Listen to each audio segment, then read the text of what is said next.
Ces consultations révèlent la plupart du temps qu'une fois la mort passée, une fois votre être cher, votre membre, parent, connaissance, décède et transite, il ou elle est désormais devant la vérité. Elle a la vérité en face.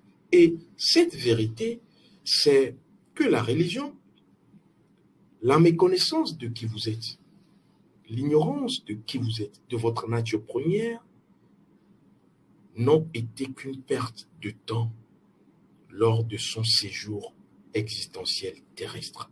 Dès que le mort traverse justement et est dans ce passage, une fois de l'autre côté, la première évidence, c'est qu'il réalise que Jésus ne peut pas le sauver. Il réalise que les religions, les philosophies ont été en réalité une perte de temps. Ce qu'il réalise et qui justement va le mettre en colère, c'est qu'il a perdu du temps. Non seulement il a perdu du temps, mais il ne s'est non plus connu avant de transiter. Parce que la première mission que nous avons, c'est de nous connaître avant de transiter. Le paradis, l'enfer, il ne verra pas cela. Et c'est la première chose, justement, qui va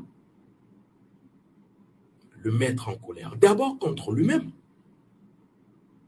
Parce que de l'autre côté, il est accueilli par ses ancêtres. Et donc, il va commencer par regretter. Il sera pris par de la culpabilité. Et ainsi, il va traîner son ascension. Mais surtout, il va ensuite s'en prendre aux membres de sa famille. Alors, vous allez vous poser la question, qu'est-ce que les membres de la famille, les pauvres, ont à voir avec justement le trépassé, la personne qui a transité? Cette question vaut la peine d'être posée. Et vous allez comprendre dans un instant. Pourquoi le décédé s'en prend-il aux membres de sa famille? C'est tout simple parce que je vous l'ai dit, il est maintenant en face de la vérité.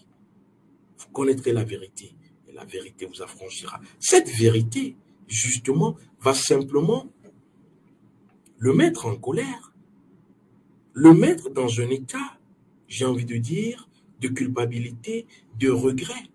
Et donc, il va estimer que cette vérité, justement, il ne l'a pas eue de son vivant. Il estime que les membres de sa famille connaissent la vérité, oui, depuis son positionnement. C'est pour cela qu'il faut voir les choses depuis la position ou le positionnement de la personne qui juge.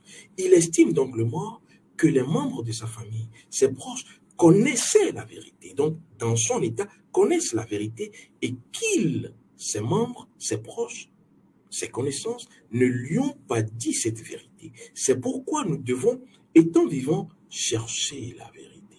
C'est la première mission. Cherchons la vérité vivant.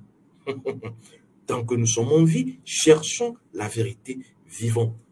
S'il y a un investissement à faire, je vous dirais d'investir plus dans la vérité qui justement, vous suit après votre vie terrestre ou votre existence. Et c'est pour cela que vous verrez les pharaons prendre toute une vie pour construire une pyramide, simplement parce qu'il veut être dans la vérité de l'éternité. Et c'est ainsi que vous